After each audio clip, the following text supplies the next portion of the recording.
I was born as a creator. To college, I was doing art. Then after college, that's when I realized that I want to pursue with art. Then a year after college, that's when I enrolled at the Festival Gallery, Mhm. Harare. And I started working at the Festival Gallery in 2023, July, up to Mhm. now. So it's a journey because, like, I breathe art every day. I live for art, but it's an inborn thing. Like it's an everyday thing. You can't live without it. So my father has been there since like day number one. He was supporting me from high school, college, everything. He was the one who was buying me all the art materials I needed. Like Mhm. it would believe me over everyone. I started as a figurative artist, and still Mhm. I think I'm a figurative artist. Yeah. It took me a lot of experimentation. Like when I was in college, after college, I was working with so many artists. Like 5 6 months after college, they were there just to support me. But Mhm. 95% of my time, like right now, I work Mhm. alone. And I love music so much. While I'm listening to music, then I just start to produce, to create. Just after college, I was working with Mhm.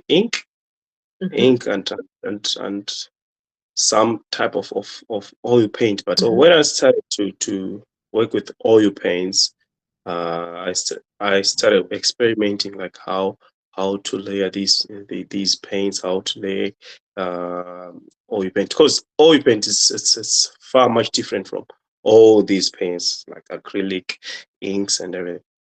So I was very fascinated about if you mix like oil, turpentine, linseed oil, crystals, drying agent, you produce something which is very unique. Sometimes I dance when I'm working, so Mhm. I had to remove some elements in my work, starting with removing like that pasta form, and so that's why I started working with I call it wash. That's my background. But sometimes less is more, so you don't have to paint like the whole canvas using like paint as it is. You just have to maybe to paint on the corner or on the middle. Do you think about it, like, about the transparency? It's intentionally. To me, like being transparent, that's being real sometimes.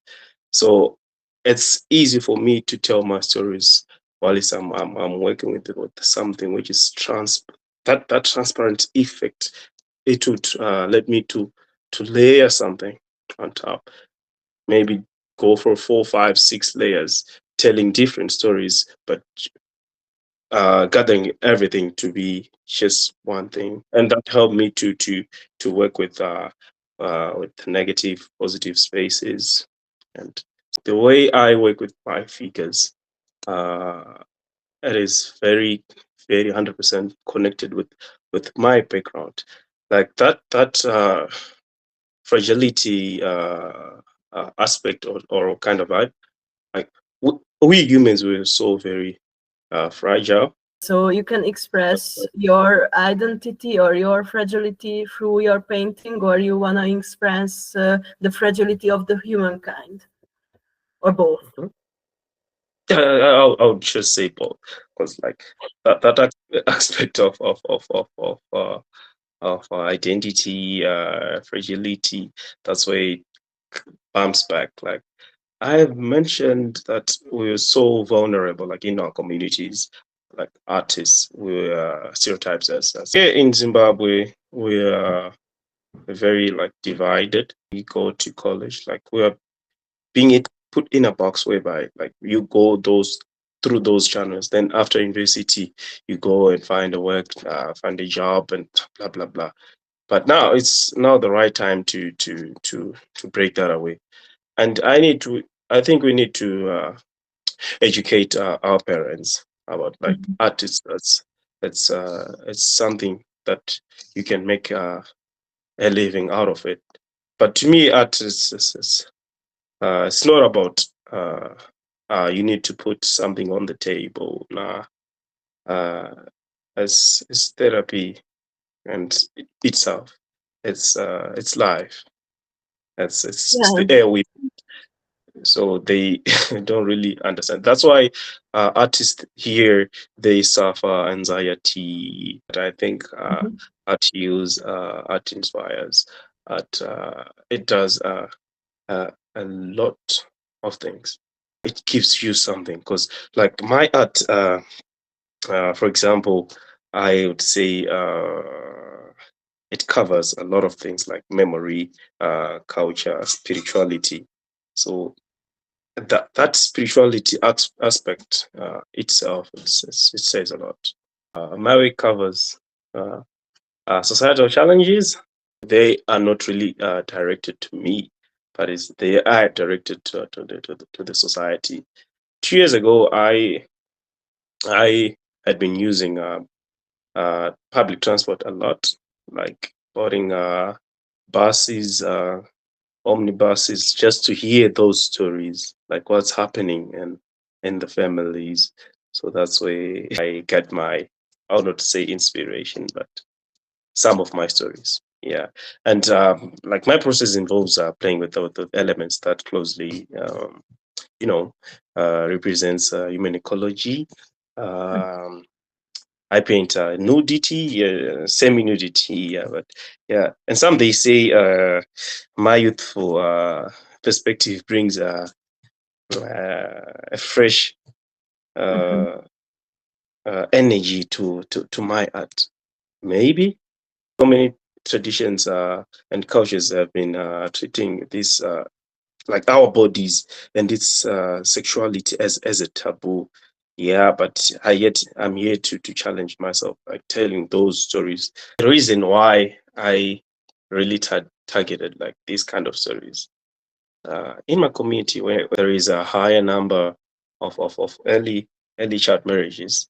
I don't usually paint women alone. Like I would go also for male figures. But to me, Mhm. it is just about identity, be it a boy or a girl or men or women. It's about identity, like your first identity. Like uh, paint naked people, but Mhm. 95% of them they are women. The reason why is it's just that I like girls.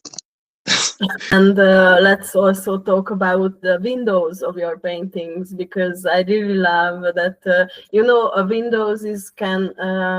Windows can separate different spaces, can separate the privacy and the common spaces, but it's also make a connection between the private and the social life. A window, it is it is two sides. Like it's two sided. But if you get outside, for example, I'm in my room and you are outside, the things which I'm looking like through this side are different from the ones which I'm looking through if I'm over that side.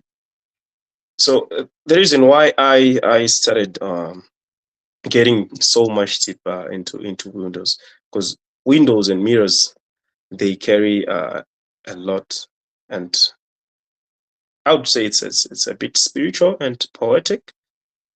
Because right now, if you take a look at someone who is outside through a window, you'll be creating like I would say thousand versions, hundreds, million versions of themselves in your mind, and that same applies to them.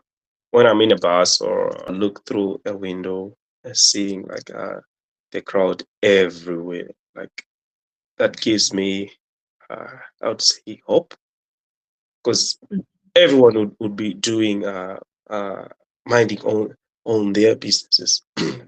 I would ask myself, like, what is really my contribution to the mankind, or to the society, or to the world? So when you're on a mirror, that's you.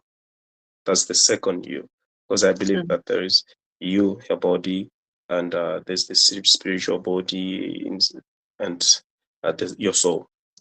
Mhm. So there are three things. So when you look yourself through like on a mirror, asking yourself, who am I? What does the future takes? Like, where am I going? So those kind of questions, like self Mhm. questioning. I did an open studio exhibition, open studio solo exhibition, which was titled "The Incipience of Responsibility."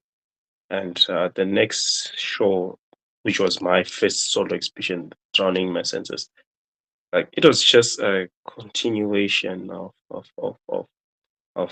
the incipience of responsibility.